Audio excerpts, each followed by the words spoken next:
Bienvenidos a Entre Línea con William Herrera. En esta oportunidad vamos a conversar con el colega abogado Henry Pinto Dávalos.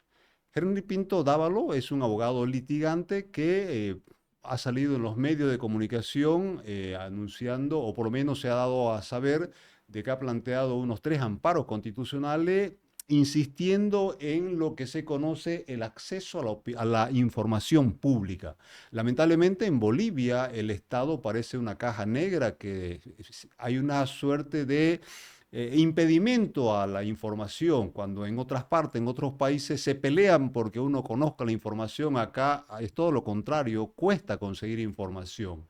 Entonces ha tenido que hacer estas demandas tutelares para tratar de conseguir información que, insisto, debería ser información pública, nunca más o mejor expresado, de que lo público es público y acá lamentablemente no siempre es así.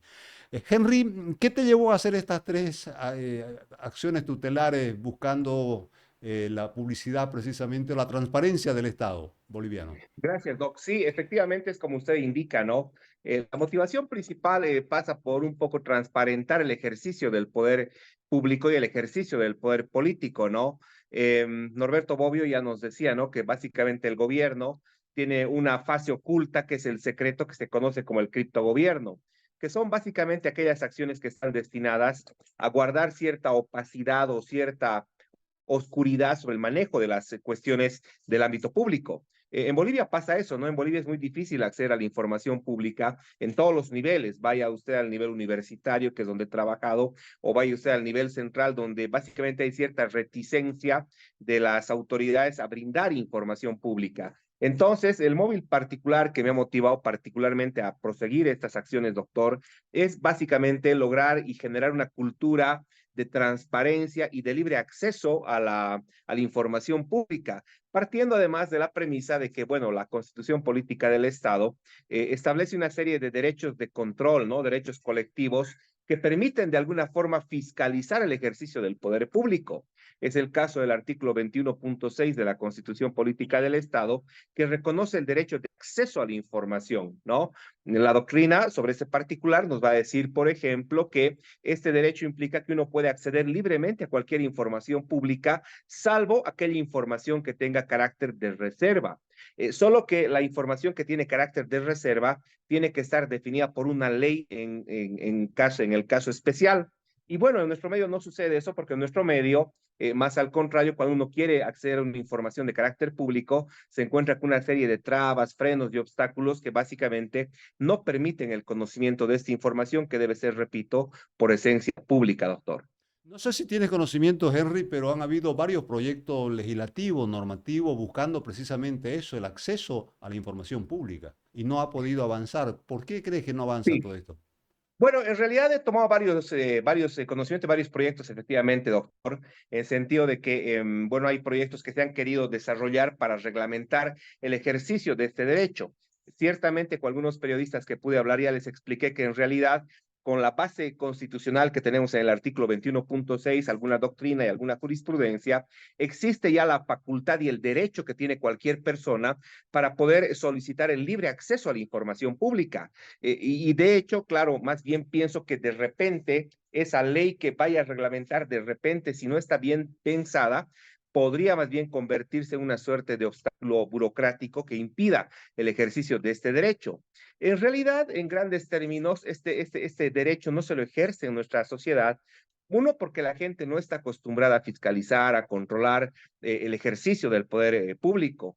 Y por otro lado, tampoco, digamos, se consolide el ejercicio de este derecho, porque definitivamente hay una suerte de manejo discrecional, de manejo poco transparente, de manejo oscuro de los asuntos que deben ser por esencia públicos, perdón. Hace años yo hice un curso con un uruguayo, doctor Edison Lanza, que nos dio las pautas sobre cómo trabajar justamente este derecho, y él decía que, por ejemplo, en otros países como Uruguay, el acceso a la información pública era tan, pero tan abierta, doctor, que, por ejemplo, uno podía pedir información al presidente de la República sobre qué regalos o presentes había recibido, en el caso del presidente Mujica del Uruguay, y el presidente les informaba y les mostraba más los presentes y regalos que había recibido como muestra clara de transparencia en la función pública, lo cual obviamente no pasa en Bolivia, mostrando una suerte de divorcio, ¿no? Entre lo que dice la normativa, lo que pretende hacer la normativa jurídica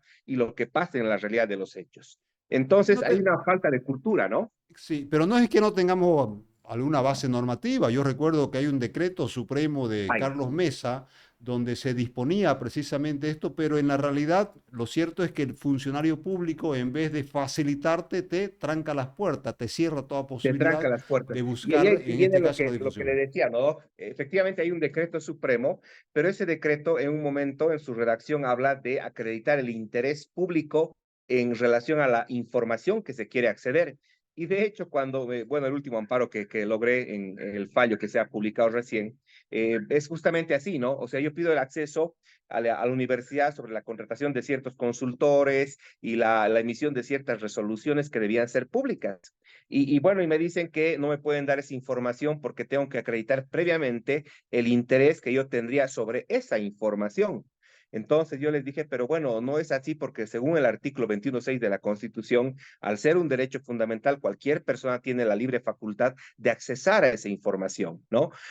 Bueno, no se dieron, entonces agotando la instancia, tuve que plantear la acción de amparo para tutelar el ejercicio de este derecho, ¿no? Que en definitiva pues, es una cuestión, digamos, casi universal, pero que en ciertas democracias donde el ejercicio del poder no es transparente, la situación se profundiza más, porque justamente esta falta de transparencia, esta oscuridad, esta, digamos, ambigüedad en el manejo del poder, permite digamos, se maneje el poder de modo discrecional y la gente no pueda fiscalizar adecuadamente el manejo de ciertos negocios por parte del Estado, ¿no? Entonces, es parte de una dinámica jurisdiccional, judicial que bueno, hacemos con algunos colegas, en afán de lograr una suerte de democratización del poder político, ¿no? Obviamente no funciona como corresponde muchas veces, porque uno se traba justamente con esta cultura de la burocracia, ¿no? De los servidores públicos que piensan que la cosa pública, pues es su feudo, es su hacienda, es su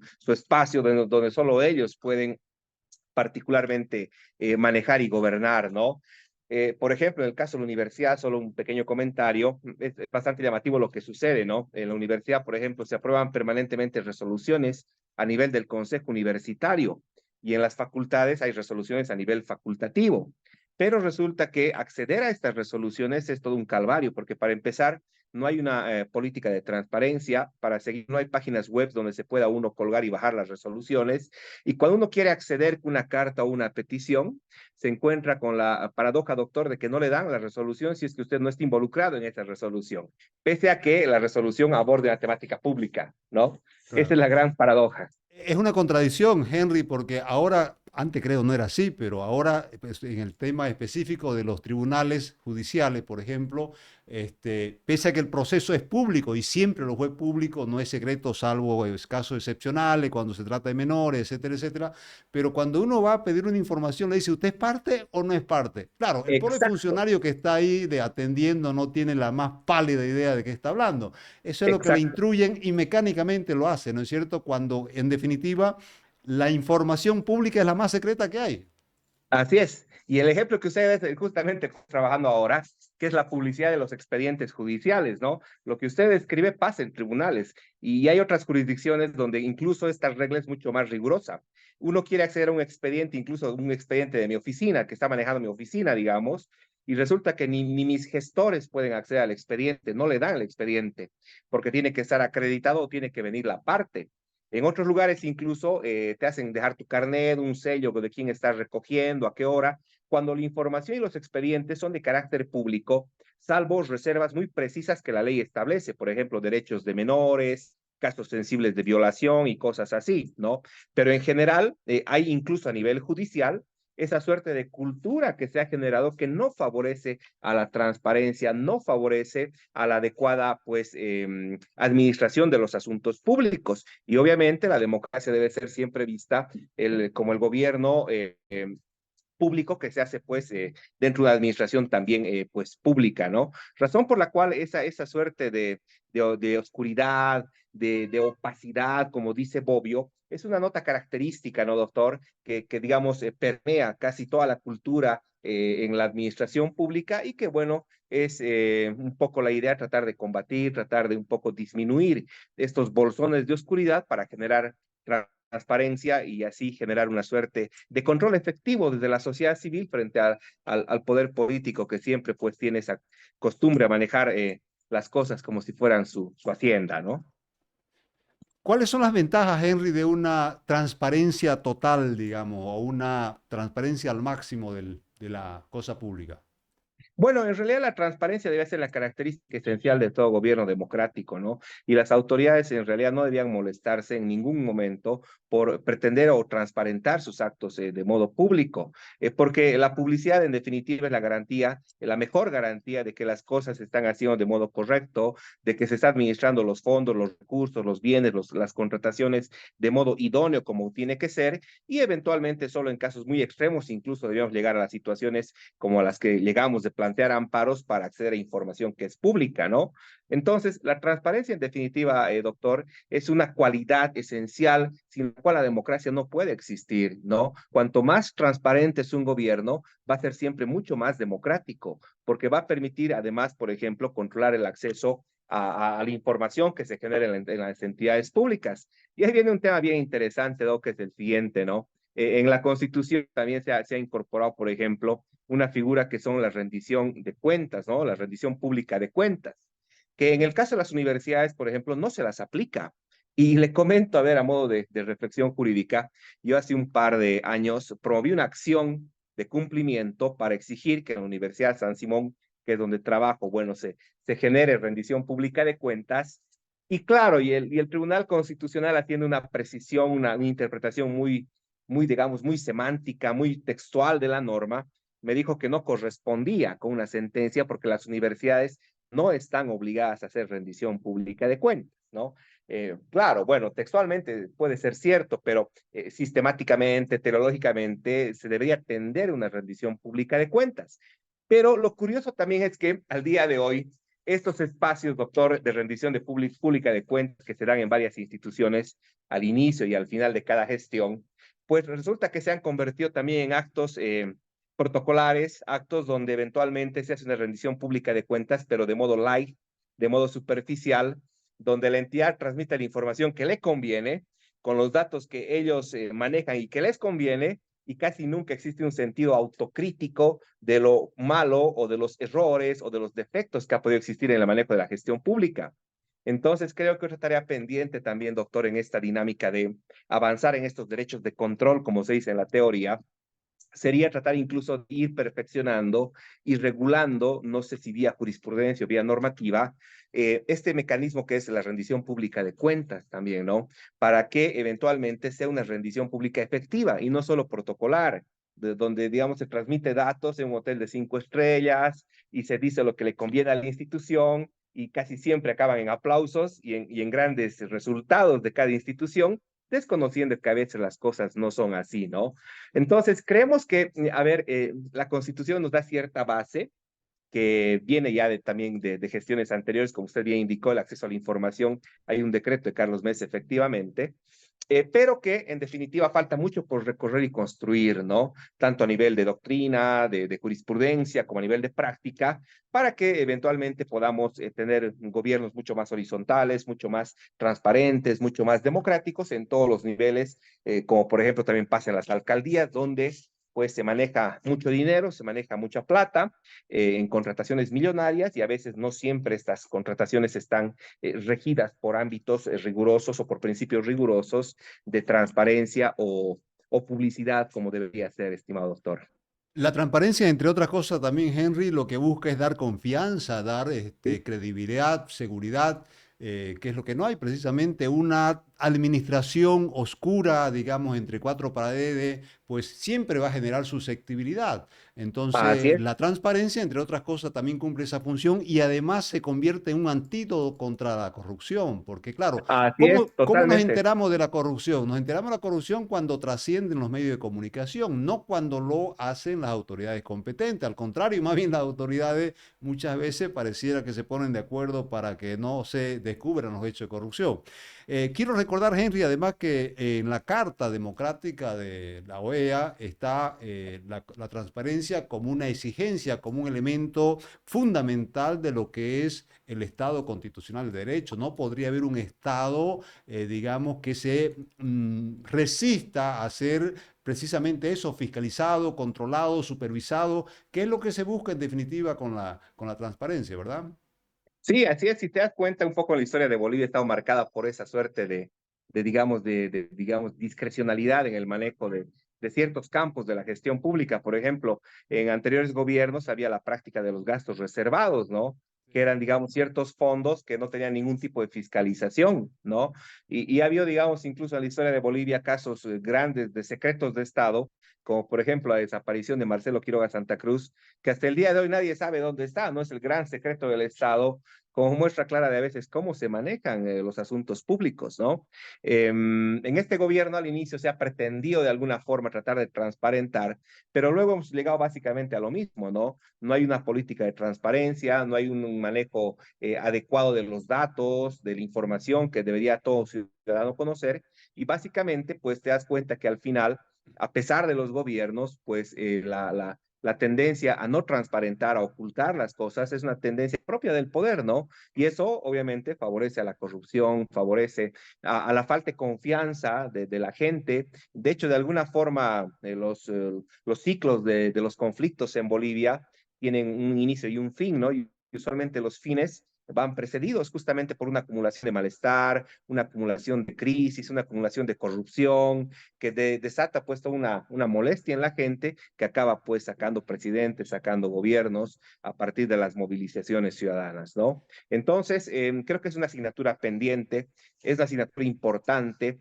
es una asignatura que debemos trabajar todos de modo colectivo porque al margen de quién sea gobierno, quién sea presidente, lo cierto es que la gente solo tiene estos mecanismos para poder fiscalizar, para poder controlar. La gente solo a partir de esto puede de alguna forma conocer cómo se maneja la gestión pública y a partir de eso tratar pues de incidir en una mejor calidad de vida, en un mejor gobierno que, bueno, en muchos casos no siempre funciona como uno quisiera, ¿no, Doc? Henry, estamos a menos creo de un mes de del Censo de Población y Vivienda. Te pregunto, ¿conoces la boleta censal? No, no, y es otro Yo gran tampoco. misterio.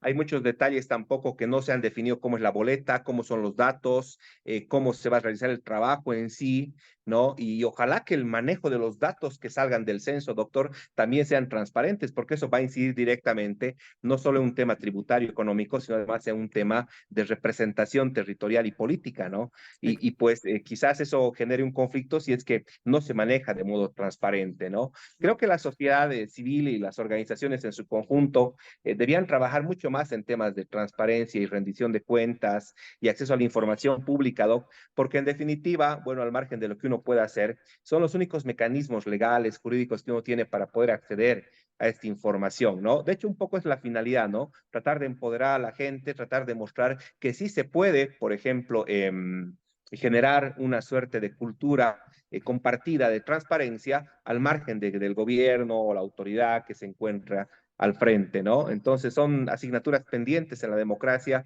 que hay que irlas, bueno, trabajando y fortaleciendo, doctor. No, yo citaba esto del censo porque imagínate, se ha postergado el censo el 2022, hay mucha susceptibilidad, no se da la información suficiente como para que el ciudadano se sienta, digamos, seguro del censo. Es más, hay dudas que el censo se pueda realizar, todavía no se ha cumplido con toda la parte logística. Imagínate la sensibilidad de la información y que encima de alguna manera te la nieguen o te la limiten, pues es un tema crítico y ahí va un ejemplo muy concreto de la importancia, de la relevancia de la información oportuna, verídica, de la transparencia de una política pública, digamos, tan necesaria como es el censo y por sobre todo lo que viene después y hasta dónde va a ser un censo prolijo o de repente no va a ser lo suficientemente prolijo como uno esperara, ¿no es cierto?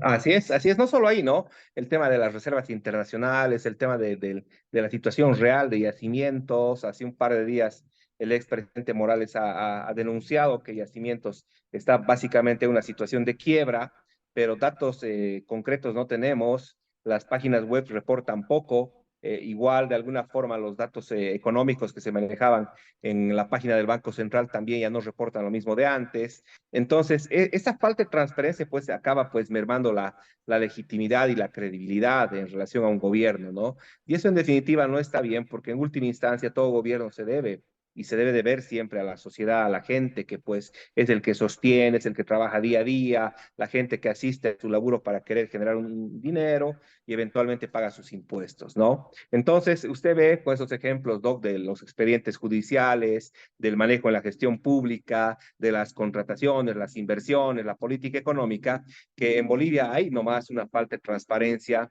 en el manejo de la información pública, ¿no? A pesar de que la Constitución reconoce de modo horizontal toda una gama de mecanismos de control, ¿no? La rendición pública de cuentas, derecho de acceso a la información, hay la acción popular, una serie de cosas, pero que en definitiva no están logrando su finalidad última, como es la de lograr una suerte de transversalización democrática y transparente del ejercicio del poder.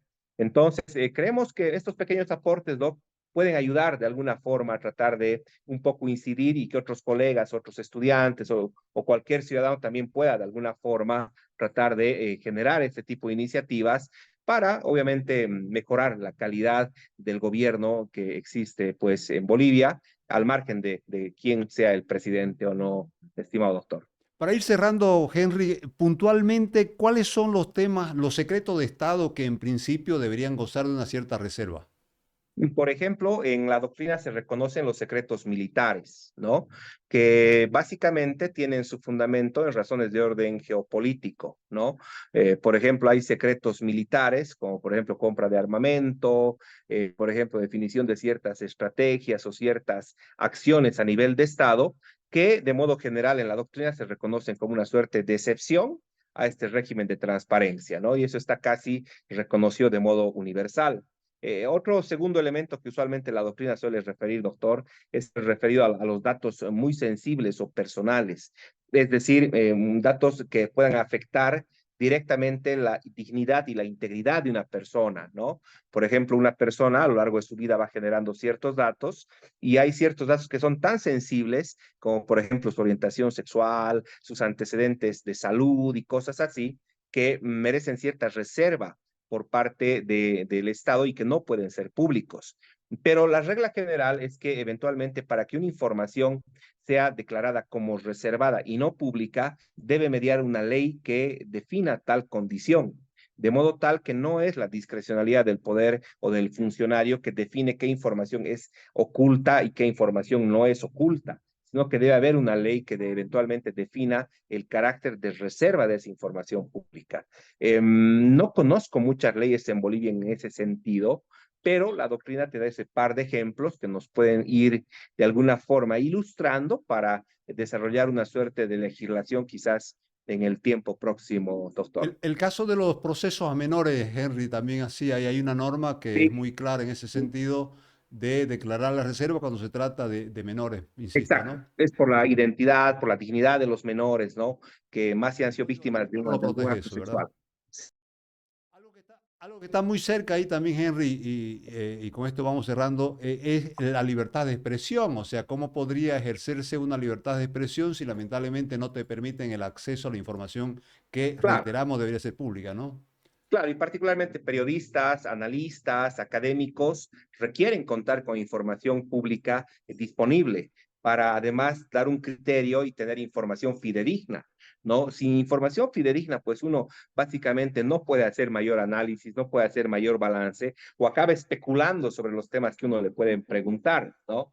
Razón por la cual debía sí trabajarse de repente una ley de acceso a la información pública, pero no pensada en términos burocráticos, sino más bien pensada en desarrollar políticas públicas compartidas que permitan transparentar, por ejemplo, la información que se genera. Un ejemplo, esta ley podría decir, por ejemplo, que todas las entidades públicas, incluidas universidades, alcaldías, debían contar con portales web altamente dinámicos, actualizados y que diariamente reporten información fidedigna, por ejemplo, ¿no? Debían, por ejemplo, establecer sanciones si es que no se accede a esta información.